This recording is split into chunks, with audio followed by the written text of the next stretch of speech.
Ladies and gentlemen, let me tell you something. When somebody starts messing with your emotions, it's like they've found the remote control to your heart and they think they can flip the channels whenever they want. But here's the truth. That remote only works if you've handed them the batteries. And I'm here to tell you, you don't have to give them the batteries. Ladies and gentlemen, the very first step to outsmarting the man who's messing with your emotions is recognizing the game he's playing. You can't win at a game you don't even realize you're in. And the tricky part is, these games aren't always loud and obvious. They don't always come with flashing lights or a warning sign. Sometimes they're wrapped in charm, smiles, and just enough attention to keep you hooked. A man who's manipulating your emotions isn't going to come out and announce it. He's going to work subtly, keeping you off balance so you're never quite sure where you stand with him. That uncertainty, that's part of the strategy. It might look like this. One day he's giving you all the attention in the world. He's calling, texting, making you feel like you're the most important person in his life. Then suddenly he pulls back. The calls stop, the energy changes, you're left wondering if you did something wrong, replaying every word and action in your head, trying to figure it out. That's the emotional roller coaster he wants you on, because when you're busy guessing, you're not thinking clearly. Recognizing this pattern is crucial. You have to be able to look at what's happening and say, wait a minute, this isn't about me doing something wrong. This is about him controlling the emotional temperature.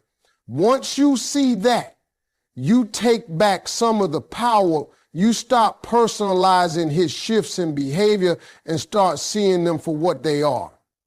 Moves in the game designed to keep you invested on his terms. The danger in not recognizing the game is that you start adjusting yourself to fit his inconsistency. You find yourself walking on eggshells, trying to keep him in the good mood version of himself. You bend over backwards to avoid the cold, distant version, and in doing so, you lose sight of your own needs and worth. That's exactly where he wants you. Focus on pleasing him instead of asking if he's even meeting your standards. To recognize the game, you have to step outside of it for a moment. Look at his actions over time, not just in the moment. Consistency is the clearest indicator of genuine intent.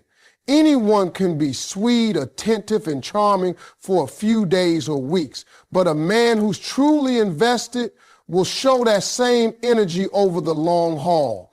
If you see a pattern of highs followed by unexplained lows, that's not romance, that's manipulation. Another thing to watch for is how he responds when you don't play along. If you stop reacting to his pull and push tactics, does he get frustrated? Does he try to provoke you in other ways just to get a response? That's a clear sign that emotional control is his real goal. And when you see it, you can decide not to give him the reaction he's fishing for. Recognizing the game doesn't mean you have to call it out immediately. Sometimes the smartest move is just to take mental notes. The more you understand his patterns, the less power they have over you. You can predict when he's going to pull back, when he's going to come in close again, and you can decide in advance how you'll respond. That way, you're not reacting on impulse, you're responding with intention. When you finally see the game for what it is, you also see the truth that your value has nothing to do with how much attention he gives you in any given moment. You stop measuring your worth by his moods. And that right there is how you start to win. Because the moment you understand the rules, you can decide whether you even want to keep playing. And sometimes the smartest way to outsmart someone isn't to beat them at their own game. is to step away from the board entirely. Ladies and gentlemen, let me tell you something. The first thing you need to understand about a man who's messing with your emotions is that he's not always going to make it obvious. He's not going to walk in the door wearing a sign that says, "Hey, I'm here to play games." No, it's way smoother than that. He might come in with a smile that feels like sunshine, words that sound like poetry, and a charm that makes you feel like you're the only one in the room. What under all that sugar? There's strategy. He knows if he can keep your emotions swinging like a pendulum, he can keep you exactly where he wants you.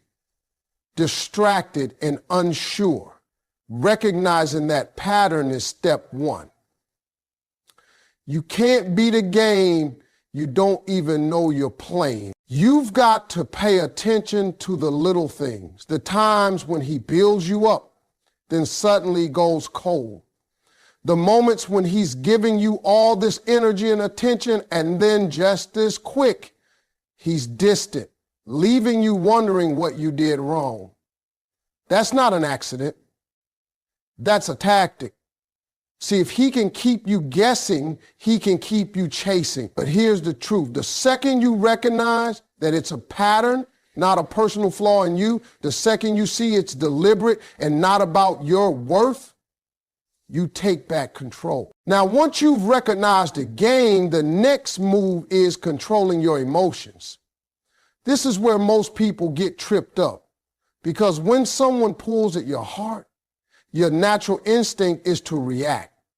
He disappears for a day and you start blowing up his phone. He says something that hits a nerve and you snap back with all that pent-up frustration. But here's the thing. Emotional reactions are exactly what he's fishing for. That's the bait. He knows if you're reacting, you're distracted. And if you're distracted, you're not thinking clearly. So you've got to flip it. Instead of reacting immediately, take a step back, breathe, ask yourself, what's the smartest response here? Not the loudest, not the fastest, the smartest. If he pulls away, don't chase. If he throws a little shade, don't let it ruin your day. When you keep your cool, you take away his power to control your mood. And believe me, nothing throws a manipulator off their game faster than realizing they can't get a rise out of you. When you respond with logic instead of emotion, you change the whole dynamic. You're no longer the one getting pulled along. You're the one steering the ship. You're showing him that you are not here to be toyed with, that you won't dance to the rhythm he's trying to set. And here's the beauty of it. When you don't give him the reaction he's expecting, he's forced to adjust. He's got to rethink his approach. And in that space, you gain the upper hand. See, controlling your emotions isn't about being cold or shutting down your feelings. It's about making sure those feelings aren't being used against you. It's about knowing that not every situation deserves your energy. And not every person has earned the right to see you vulnerable. You protect your peace by choosing when and how you respond, instead of letting someone else dictate that for you. So ladies and gentlemen, when you recognize the game and you control your emotions, you're not just surviving, you're outsmarting. You're letting him know you're not the type to be manipulated. You're the type to be respected. And the moment you send that message, everything changes, because you're no longer the one being played. You're the one calling the shots. Ladies and gentlemen, let me tell you something. When a man is messing with your emotions, one of his favorite moves is controlling the pace of the relationship.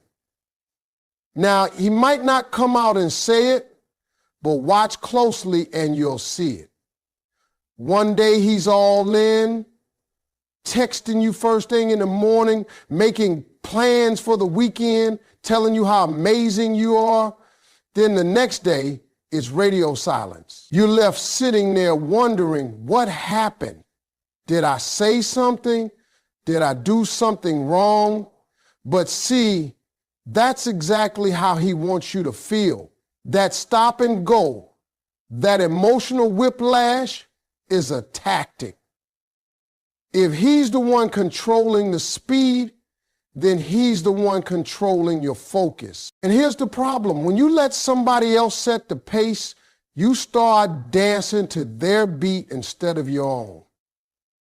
You get pulled into a rhythm where you're waiting on his moves before you make yours. You end up adjusting your whole mood based on his availability. That's dangerous territory because it puts him in the driver's seat of your emotional state. And believe me, if someone is already playing with your emotions, that's the last place you want them to be. So here's the key. You've got to take back control of the tempo. If he speeds things up, don't feel pressured to match his energy right away. If he slows down, don't rush to fill the gap with your effort. You set the rhythm that works for you. Maybe that means taking your time to reply. Maybe that means not rearranging your schedule every time he pops up with a last-minute plan. When you control the pace, you're telling him, I'm not here to be pulled along. If you want to move with me, you've got to respect my speed. And let me be clear, this isn't about playing games back. It's about protecting your balance. Because when you control the pace, you give yourself space to think. You stop reacting out of fear of losing him and start responding from a place of self-respect. That space is powerful because it allows you to see things clearly instead of through the fog of emotional highs and lows. Now, some men won't like this shift. They used to call in the shots. So when you stop following their lead, they might test you even more. They might try to guilt trip you, make you feel like you pulling away or question your commitment. But here's where you got to stand firm. If the only way a relationship works is when you letting them set all the terms, that's not a partnership. That's a power play. And you didn't sign up to be someone's puppet. Taking control of the pace also means knowing when not to rush your own emotions. Just because someone is pushing for more attention, more time, or more commitment doesn't mean you owe it to them on their schedule. You have every right to slow down, to assess, to make sure their actions match their words over time. Because consistency is a far better sign of real intention than intensity that burns hot one day and cold the next. And here's the beauty of it. When you set the pace, you filter out the people who aren't serious. A man who's genuinely interested will adjust to your rhythm. He won't mind giving you the time and space you need because he's not just chasing a reaction, he's investing in something real.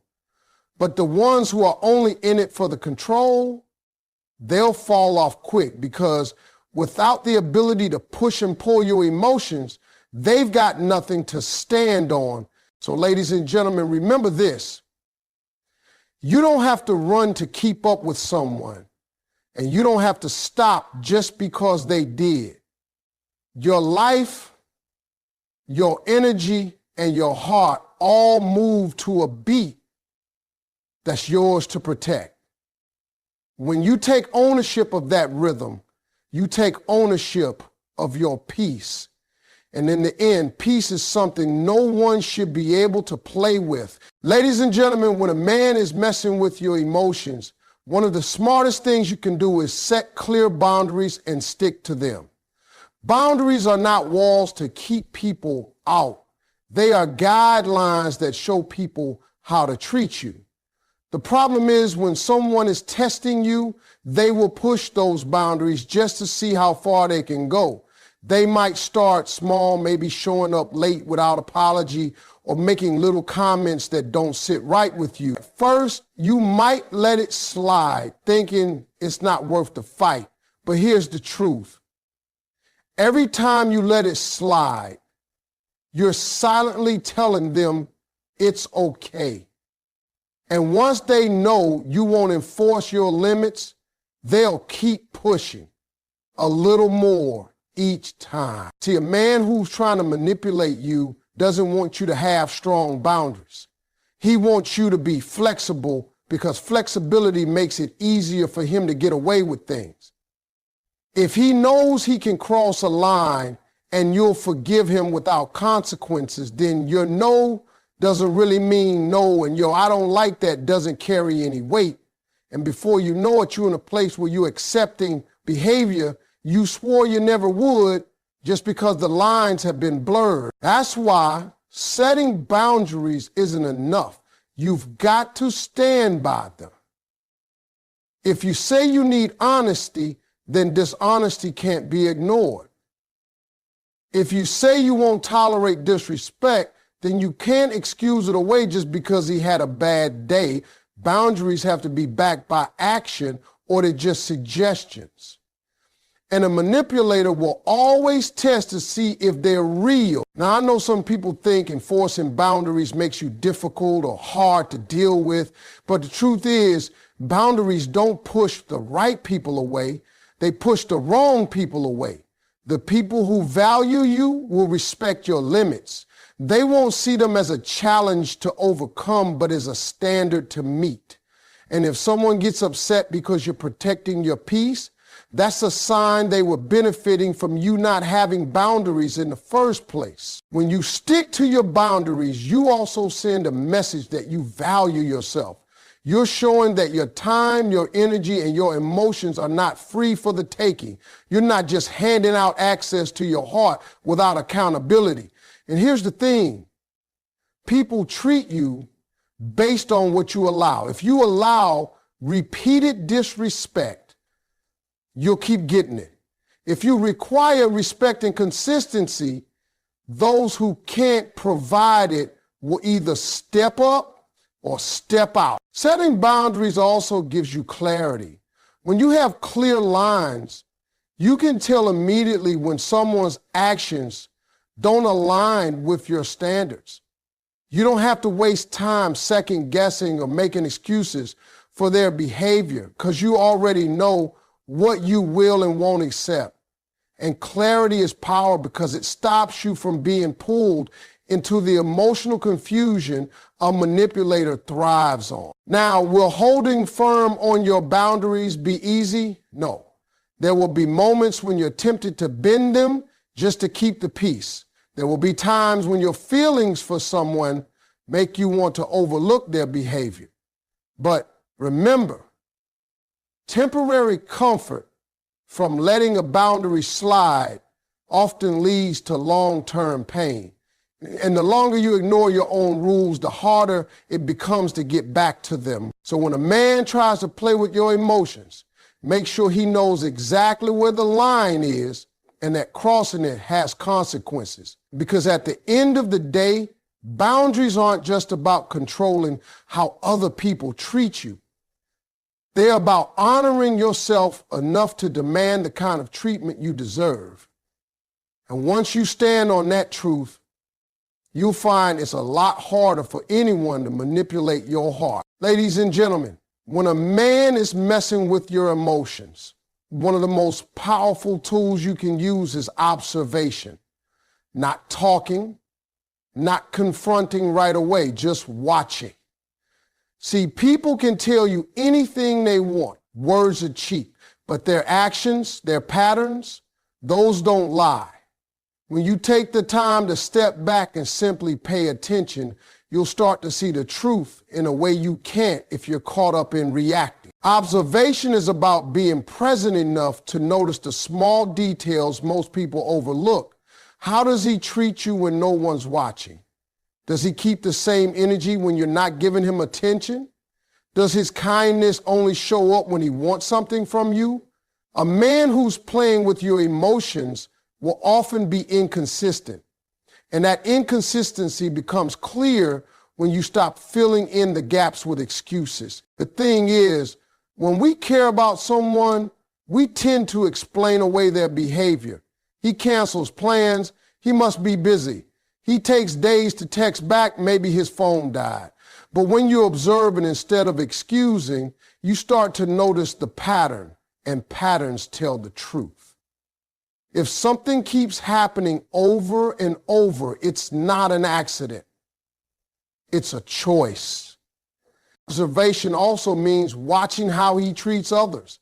A man's true character isn't just in how he treats you when he's trying to impress you. It's in how he treats people he doesn't have to be nice to. Is he respectful to strangers? Does he show gratitude when someone helps him, or does his charm turn off the second he's not getting what he wants? These are signs that tell you if his good behavior is genuine or just part of the performance. When you make observation a habit, you put yourself in a position of strength. You're no longer reacting emotionally to every little thing because you're gathering information instead. And the more information you have, the better decisions you can make. You stop asking, why would he do that? And start saying, I see exactly who he is. That clarity is what prevents you from falling deeper into the trap. Now, here's the tricky part. When you're observing, you've got to be patient. You can't always get the full picture in a week or even a month. Manipulators can put on a show for a while. They can be on their best behavior when they know you're paying close attention. But over time, the real them slips through. They forget to keep up the act in small moments, and that's when you catch the truth. Observation is also about noticing how you feel around him, not just when things are good, but when they're not. Do you feel safe expressing yourself, or do you hold back because you're afraid of his reaction? Do you feel valued, or do you feel like you're constantly trying to prove your worth? Sometimes the biggest red flag isn't what he's doing, it's how you're feeling as a result of it. And here's the beauty of quiet observation. He won't even see it coming. If he's expecting you to react, to argue, to chase, then your silence is going to throw him off. While he's trying to play you, you're studying the playbook. You're figuring out exactly what game he's running, and that knowledge puts you in control. So, ladies and gentlemen, don't underestimate the power of watching before acting. Let his actions show you who he is, because they always will. And once you see the truth clearly, you can decide whether to keep playing or to walk away with your dignity intact. In the end, the person who observes quietly often makes the smartest, most decisive moves because they've been paying attention while the other person thought they were in control. Ladies and gentlemen, when a man is messing with your emotions, the most powerful card you can play is showing him you can walk away. I'm not talking about threatening it every time you have an argument. I mean truly having the mindset that you will not stay where you're not valued, respected, or treated right. Because here's the thing, a man who thinks you can't live without him feels like he has the upper hand. He knows he can pull away, act distant, or play games, and you'll still be there, waiting for him to come around. That's the comfort zone he's operating from, and as long as he believes you'll never leave, he has no reason to change. But the moment he realizes that you can and will walk away if necessary, the whole game changes. It forces him to reconsider how he's treating you. Now, this isn't about using walking away as some kind of manipulation tactic. It's about genuinely knowing your worth and refusing to settle for less than you deserve. It's about understanding that your peace, your happiness, and your self-respect are worth more than holding on to someone who's constantly playing with your heart. Walking away takes strength, and that strength comes from being secure in yourself. If your confidence is built entirely on his attention or approval, you're going to feel powerless when he pulls back. But when you know you can stand on your own, you stop being afraid of losing someone who's not adding value to your life. You stop begging for the bare minimum and start demanding the treatment you deserve. And here's the beautiful part. When you have that kind of mindset, you rarely have to actually walk away. Just knowing you're willing to is enough to change the way people treat you. A man who understands you won't tolerate games will either step up or step out. Either way, you win. If he steps up, you get better treatment. If he steps out, you make space for someone who will value you the way you should be valued. Now, I'm not saying it's easy. Walking away or even preparing yourself can be one of the hardest things you'll ever do, especially when your emotions are involved. But you have to remember that staying in a situation where someone is constantly messing with your head is draining you, is stealing your energy, your joy, and your confidence. And you can't get those things back while you're still holding on to the very thing that's taking them from you. Sometimes the fear of being alone keeps people in situations they should have left a long time ago. But loneliness is not the worst thing in the world. Being with someone who makes you feel alone is. At least when you're by yourself, you have the chance to heal, to grow, and to attract something better. When you cling to the wrong person out of fear, you block the right one from ever showing up. The truth is, the power to walk away isn't about punishing someone else. It's about protecting yourself. It's about having the courage to say, I want love, but I don't want it like this. And when you carry yourself with that kind of confidence, people notice. They know you're not desperate, you're not easily swayed, and you're not afraid to put yourself first. So, ladies and gentlemen, understand this. When you can truly walk away from someone who's messing with your emotions, you shift the power dynamic entirely. You're no longer the one hoping they'll treat you right. You're the one deciding whether they're even worth your time. And that right there is how you outsmart the game completely.